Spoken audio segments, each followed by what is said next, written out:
3-point game. DeJulius puts up a three. And goal!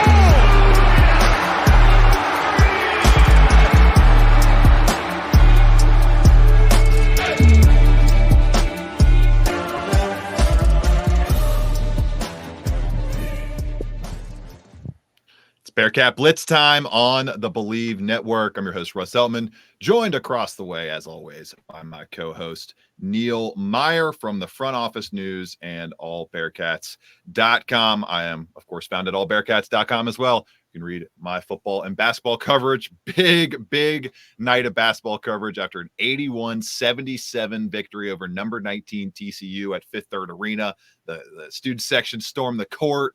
Everybody loving that first Big 12 home victory as Cincinnati goes through their inaugural season in the toughest conference in all of college basketball. It's pretty definitive at this point as I get ready to welcome on Neil Meyer. And to start off our show across the first two segments, we have former UC basketball player, was on the early 90s teams with Coach Bob Huggins, and current radio color commentator Terry Nelson joining the show this week to break down the big win against TCU and kind of gauge how the team is looking as we get into the thick of Big 12 play with some massive ranked games still on deck over the next 5 days or so, with Oklahoma coming to town on Saturday and the big Monday matchup against Kansas in just 48 hours after that. Before we get to that, though, we are presented by Bet Online with NFL playoffs right around the corner. We're in the full swing of NFL playoffs right now, actually, and the NBA season going on as well. Bet Online has you covered with all of the up-to-second odds, news, and scores. With additional odds, lines, trends, and info on both desktop and mobile, you can access the world's best wagering information anytime. Head there today to get into the action and see all the updated odds. Remember to use promo code BELIEVE. That's BLEAV. Once again, that's BLEAV to receive your 50% welcome bonus on your first deposit. Bet Online, where the game starts. Neil, great night for the program. UC gets it done, 81-77. Before I get your quick thoughts on that, people can, of course, check us out on whatever podcast platform you are getting yours from. Apple, Spotify, Google, all good there. You can check us out on YouTube, Talking Cats with Russ Eltman, and, of course, on Bally Sports Ohio, which the show is airing on Bally Sports Ohio with our great guest, Terry Nelson, coming up. Big one, Neil. Just your quick thoughts before we welcome Terry onto the show. Yeah, it was a battle of two halves, to say the least. It was a daunting start for the Bearcats. Obviously, TCU came out 9 of 10 from the field, and it was a game that you thought could have quickly scored 150 points on target last night. And, man, a defensive clinic all the way around. And it was a wild one, to say the least. There were some sequences there you're like, this just happened. But it was a wild game all the way around, and that is a great win for Wes Miller and the Bearcats. They found a way to stay in the wind, persevere through the wildfire of the TCU Horned Frogs there. I mean, resiliency is the word that came about through press conferences. Man, did they show it last night, especially after a tough week to kick off the Big 12 conference play after the losses to Texas and Baylor. So to respond the way they did, that was great sign for Wes Miller and the Bearcats. Yeah, Cincinnati has now won 12 consecutive overtime games against ranked opponents dating back to 1994. That little nugget from ESPN's Jeff Borzello on ESPN Stats and Information. Let's bring on Terry Nelson, a guy who has I'm sure experienced overtime in his college career and has experienced plenty of those overtime wins across this stretch. Terry, thank you so much for taking some time this week and joining us on Bearcat Blitz, my man. Well, I appreciate you guys having me on. And overtime is good, but we didn't let a lot of them get to overtime. No, you got to. I love taking care of business and regulation, and the Bearcats would have liked to do that last night, Terry. I'm sure with some of the free throw woes continuing to hit them in that game. But just from your vantage point, the 81-77 victory, your just overall starting thoughts as we dive into the game, and a huge win for Wes Miller against Terry. In my opinion, I think it was the second best team that they played all season behind Baylor. I told this to Dan last night. When we played BYU, the Bearcats, they were the highest scoring team in the Big 12. We ended up playing Baylor. Baylor was, at that time, the highest scoring team in the Big 12. And then last night we played TCU. TCU, the highest scoring team in the Big 12. Mm-hmm. The common denominator and all that, the Bearcats held each opponent way below their average because of the defensive effort. The defensive effort by the Bearcats have proven to be their calling card. They have been the cardiac cats. They allow you to get out and not to Coach West's, this is not part of his game plan, but when you get out to these leads early on and everybody starts chest thumping and letting everybody know this is the Big 12, welcome, we're going to let you know what's going on. It's almost like you're playing your hand. I don't know if you guys ever play spades, but when you're sitting over there and you talking and you got your cards facing the other person, you let them know what your hand is. You tip them a little bit, so it shows you how to play. And to see what teams do early on and how they run their offense, and then coach calls a couple timeouts, and he says, okay, this is exactly what we talked about. We're going to do it this way. We're going to make these adjustments. We're going to make these tweaks. We're going to stop turning the ball over. We're going to get back in transition. And all of a sudden, you start seeing stop after stop after stop. And for a while, the Bearcats were getting what they call kills, 3 stops in a row. They had several of those, but they couldn't convert. So it was just an 8-point lead for about 4 or 5 minute stretch. They couldn't convert, but they were getting stops. But then all of a sudden, you start seeing, just like a python, what I call the python effect, they just continue to squeeze slowly and get all the life out of you. And then when it gets to, if they can make free throws, it would have been over in regulation. No doubt. It would have been curtains well before the final minute for sure, as they go 11 of 21 from the free throw line. They're currently sitting, I think, 291st nationally in overall free throw percentage. It's something that's just slowly gotten a little bit worse as the season's gone on, but they were able to overcome it on Tuesday night and able to overcome missing almost all their threes. I mean, they only go 6 of 16 from 3, 37.5% is solid, but usually when a team outscores UC from the 3-point line by 5 makes, it's going to be very difficult to win that basketball game, but they overcame, Terry. And I thought the impact to me of the return of Aziz Bandaogo was massive in this game. He was a plus 12 overall. Obviously, offensively, there is work to be done there. 3 turnovers for Aziz, his second most in his career and his most as a Bearcat. But when he went in the game, man, the effect he has down low, especially against a team in TCU that loves to drive, that loves to get downhill and wants to bring the kind of pain to opponents on the inside in the paint and then be able to use that to parlay them in the free throws and get a lot of trips to the charity stripe. I thought he was massive. And to me, the most important Bearcats player for much of the game in terms of big men. And then John Newman and Day Thomas took that crown on the perimeter. Yeah, people they don't want to come in there when he's in there. If there was one thing I would change with Aziz Bandaogo, I would be more like Kenyon Martin and use my elbows to wart you off when you're trying to back me in.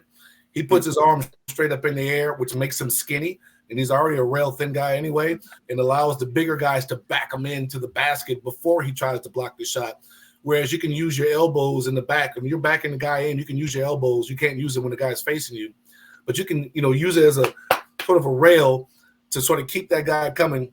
But whether he blocked the shot or changed the shot, how many times last night you saw guys get into the paint, pump fake, and then pass it back out? Because they realized, man, these guys standing over me, his hands are straight up. I can't even see the rim. I'm going to pass and relocate. And that's the Bandaogo effect. They have to get more from Jamil Reynolds. If Jamil is not going to give you deep post position, if he's not going to call for the ball, if he's not going to run the floor, he's not a very good rebounder, then the bench is going to get shortened, and Aziz and Victor Larkin need more time.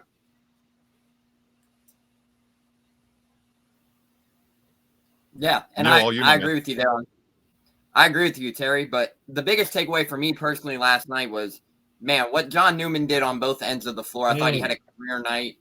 20 points, career high in a Cincinnati Bearcats uniform, 7 rebounds, but what he did on the defensive end was fantastic. I mean, he's solidifying his position for a chance at a Big 12 Defensive Player of the Year. We saw what he did versus Jacoby Walter. We saw what he did out there at BYU. And now we see what he does to Emmanuel Miller last night. And that's the John Newman effect. I mean, people talk about what his presence could have been like last season if he stayed healthy.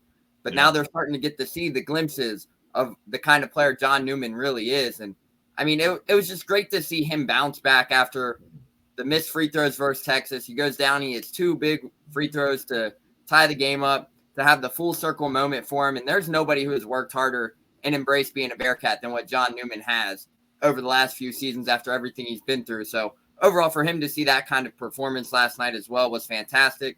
Russ, you alluded to Day Thomas. I thought his performance was fantastic as well. I mean, he really struggled shooting the ball from deep this season, 13 for 58 heading into the match last night. And then, man, does he bury a big one when needed the most there right before overtime. But, man, was he incredible. And fans are starting to get a glimpse of what Day Thomas is actually like as a true point guard now that he's starting to get his feet settled heading into Big 12 play. Yeah, I thought I've been planting this seed in John Newman's head with last year when he was out. Yeah. And I said, man, we could use you. And he had a chance to come back in January. I said, don't do that. And he said, I'm thinking about it, but I'm not going to waste a year. I said, no. I said, you got a great team coming in next year. You're going to be going into the Big 12. You get a chance to get the exposure that you need. I think John Newman is the premier defender in the best conference in America. Think about that. The premier wing defender in the best conference in America. There's not a night off in this conference. Every game you're going to play you're going to play a lottery pick. And he has been absolutely putting on defensive clinics against these guys because in the Big 12, they let you grab, they let you hold, they let you hit, let you bump, they let you knock guys to the floor. And I'm sitting over there and I'm like, I stopped saying the ref's not calling fouls and I started to adapt. This is just Big 12 basketball. If they're going to let both teams do this, and I keep saying, Victor Lockett, get back on defense, quit complaining over a foul. No, they're allowing you to do all this. If they're going to allow you to do that, John Newman is going to be a tough cover because he's physical. He uses those long arms. He'll crowd you. He'll poke the ball away. He'll dive on the floor forward. Like he is just relentless when it comes to putting pressure on you. The ball gets passed away. He'll bump you. He'll grab you. He'll chest bump. He'll do anything to try to get under your skin. And the refs are just looking the other way like, what? What are you going to do against it? And if John Newman was in the AAC, he probably would have fouled out 3 times this year. In the Big 12, they say, no. Take it because everybody else is going to be able to have to take it too. And in the Premier Conference, John Newman is, I believe, we've seen 4 of the best in the Big 12 so far. And we got Kansas and obviously Oklahoma. So this little 6-game stretch, he is putting guys on notice that not only can I lock you down, but on any given night, I can give you some buckets too. We'll continue this conversation with Terry after the break in just a moment. But Terry, there's a great point you brought up about the difference in officiating in the AAC versus the Big 12. And I think it probably is an adjustment that John had to go through over the first couple games or so. But I would think that this kind of allows him to be an even better defender with being able to use that physicality. He breeds that physicality. He loves using it. And I think it also helps him translate that physicality on the offensive end. I mean, last night, it was a level of like burst and just physical force that he brought in the driving lane that I haven't seen consistently from him throughout his entire time at UC, but that was consistent all night on Tuesday on top of what he did defensively, and also got a little bit of an aid to be able to bring that throughout the whole game because of the defensive efforts that Josh Reed put on in his stead when he was able to get some breathers on the bench. But I think that's a great point, how the officiating change has maybe unlocked John Newman's physicality a little bit more. And then also you're seeing that on the offensive end as well, where he puts up the most points in a Bearcats uniform with 20 on for Tuesday night. A lot of trash talking in that game, and TCU came out in warmups, and they were really loose. Mm-hmm. There was a lot of bravado, trying to intimidate. A lot of the stuff that Houston used to do to teams, where they play their music all loud in the pregame. Yeah. And even though you had music on up top, they had their own music. They just did everything like this is us against all you other guys. And TCU came out there, and when they start yapping to John Newman, John doesn't talk back. John just stares at you. So every time he steals the ball or he dunks or he does whatever, he scores, he just looks right in the face like, now what you gonna say? And you keep talking and you feed that. And if the refs are not going to call the physicality, then you're at a disadvantage because there's no other guy like Newman in the Big 12, 6'7", 7-foot wingspan, muscular up top, able to bust through screens and not just go third man. He's a guy that loves to compete and loves to take on the individual challenge. UC color commentator Terry Nelson, very kind enough to join us on this week's Bearcat Blitz late show, the late week show on Bearcat Blitz on Bally Sports Ohio and the Believe Network. We'll be back with more from Terry Nelson after this break. We'll dive into the upcoming schedule, looking at Oklahoma and Kansas a little bit. And what are the biggest weaknesses this team needs to clean up as they are cementing themselves as one of the top 20 teams defensively in the country, offensively lagging a little bit behind? We'll touch on that after this break on Bearcat Blitz.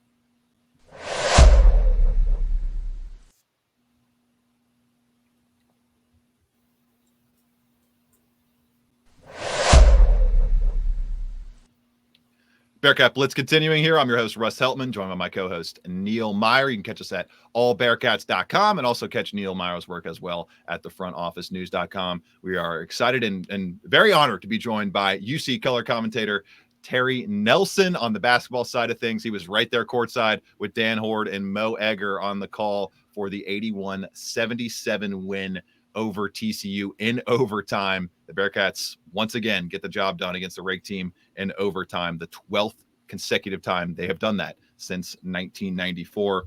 So, Terry, when we look at this team right now in the upcoming matchups against Oklahoma and Kansas, two top 25 teams in the net rankings, two top 15 teams in the AP poll, you split one of these and you start 3-3 in conference play. In my opinion, the bar was 2-4. And they've already met that bar. They've already got the 2 wins in the first 6 games of this brutal gauntlet that I think you really needed to have to be able to set yourself up for continued pursuit of an NCAA tournament berth. But you go 3-3 or heck, even 4-2, and you only had those 2 back-to-back losses in this opening 6-game stretch. I think we could start to maybe reassess what fans' expectations were for this team coming into the season, as, in my opinion, back in November, it was 11, 10, 9, 8 seed, something like that in that range. Just get into an at-large bid, get into the dance for the first time. But if they go in and hold serve at home against Oklahoma and then pull off an upset against Kansas, now this is obviously big ifs. I think we have to reassess what this team is capable of doing, especially with how well this defense is playing, with Aziz Bandaogo, knock on wood, coming back and hopefully no more issues and tweaks with that back injury. Defensively, I think this team has a ceiling to where you can maybe start seeing them in the 6, 7, 5, even 4 seed range if they truly hit their ceiling. Yeah, get the suitcases already packed because the defense travels. And what makes this team good is they already know that they can catch up to you. Yeah. Like there's no lead that's safe because they're going to continue to do what they do. And some of those points that they knock off when the deficits that they have come in transition, they come in flurries. They get low post presence down low. They just pound you away. So they get a chance to catch up to you. So we know that they've seen some of the best, 2 of the best shooting teams in the country shut them down, in Baylor and BYU. So if they already know they can do that, and then one of the best in transition, defensive transition, offense to defense transition, or defense to offense transition in TCU, they found a way to win that game. So now you got Oklahoma and you got Kansas. I haven't even started my study yet, guys. Today is the day I have to do 2 studies in a row because there's only a 1-day break in between. So you got Oklahoma and Kansas, and both of those serve 2 different problems. Kansas, their inside game is crazy, but that's one of our strengths. So to be able to go out and see both of these guys with 2 wins in the conference already, literally we could be 4-0. Bearcats could be 4-0 in the conference if it wasn't for a lucky shot at the end that they don't call it travel against Texas. And then, you got the game where in Baylor where they could have easily closed that out. They could be 4-0. Yeah, really could. And that's a huge test because Oklahoma's on a 2-game losing streak right now. They have West Virginia tonight, but they're a high-powered offense. And then you look at Kansas on Monday night, and not an easy environment at Allen Fieldhouse, but they know the challenge at hand at what the Jayhawks preserve there in the front court with Hunter Dickinson. But they have shown one thing, and that is their resiliency in the defensive effort, led by John Newman, Aziz Bandaogo, Jamil Reynolds, Victor Locken. They all present a lot of different problems. And we have seen that on a night in and night out basis, that you hold Baylor 20 points below their scoring average. You hold BYU 30 points nearly under their average. You hold TCU under their average as well last night, just by a couple points. But overall, the defensive clinic that the Bearcats have shown throughout the first 4 games or so of Big 12 play, they have shown that they are one of the best defensive teams in the country for many reasons. No doubt. And they're up to, I think, 18th now in KenPom on adjusted defensive efficiency, sitting at 65th in adjusted offensive efficiency. And Terry, to me, that screams to the just brutal missed bunny layups that are kind of plaguing them lately. The free throw percentage, obviously 11 to 21. That's not at the standard anybody wants to see in that program. What do you think is the biggest issue, the biggest thing for them to clean up, for them to reach that potential ceiling of maybe a 4 or 5 seed down the road once we get to Selection Sunday? Well, I don't think it's the biggest. I think it's a culmination of things. One, you just mentioned them. They have to be able to capitalize on the times that they get sent to the free throw line, because it either starts runs or it stops runs. You get kills, you get stops out there, and you get fouled because they're very physical and they're going to the free throw line. You go to the free throw line, and then you don't capitalize on it. You miss the front end of a 1-and-1. It only shows up as one miss in the stat sheet, but that's 2 free throws. Then you miss back-to-back free throws. Then it starts getting into your head, so you lose ground, and games are closer than what they should be. If you're shooting 75 to 80% from the free throw line, they're winning these games by 5, 6, 7, 8 points going forward. But Seamus Lukosius has got to do better at boxing out and rebounding. I mean, it's to the point now where Coach did offense defense at the 5-minute mark to get him out of the game defensively, because he was giving up so many offensive rebounds. And it was just like, it was incredible. They had 18 offensive rebounds. No team this year has had that. 18 offensive rebounds. And the time where they had in that flurry where they got 4 offensive rebounds in a row, the first 2 were Seamus Lukosius not boxing out. Jamil Reynolds, when he's in the game, he gives you nothing. He doesn't rebound. He doesn't run and seal. He doesn't call for the ball with his mouth, arms, and his hands and his positioning.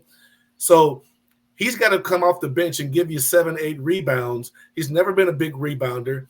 And some of the flaws that have kept him bouncing from school to school are starting to show up. He's an immense talent. He can dunk. He can jump. He's 42-inch vertical. He can do all that stuff. He's got some offensive skill. But if he doesn't do the work, they had guys on them, and guards got to do a better job of passing to the post, faking the pass, make a pass. But they had like TCU switches. And so the Bearcats would do a 1-5 pick and roll, and Vic would be posting up, or Jamil would be posting up, and a guard would be fronting him, and they couldn't get him the ball.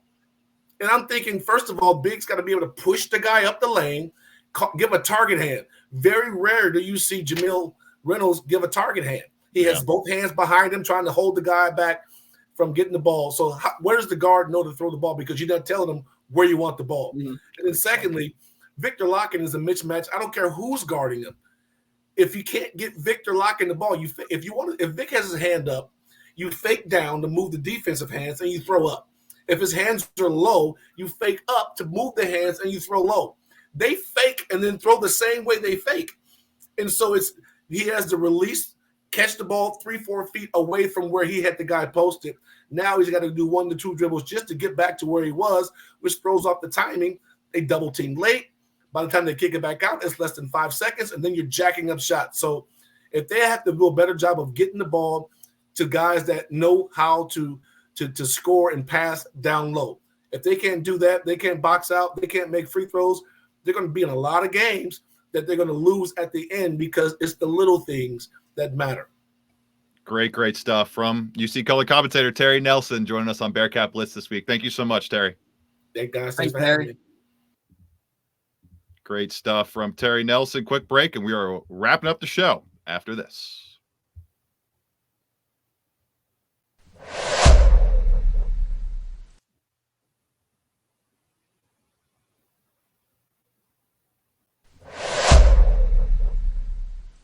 Well, Neil, not much time to dive into any more topics on this late week show. We got to get this thing wrapped up on Bally Sports Ohio. For Neil Meyer, I'm Russ Heltman. This has been Bearcat Blitz on the Believe Network. Big games against Oklahoma and Kansas coming up. We will recap the Sooner matchup on Monday. Enjoy your weekend, everybody. This has been Bearcat Blitz on the Believe Network.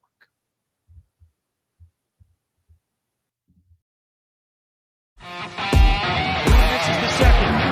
15 seconds left. Shot clock off. 4-point game. DeJulius puts up a 3.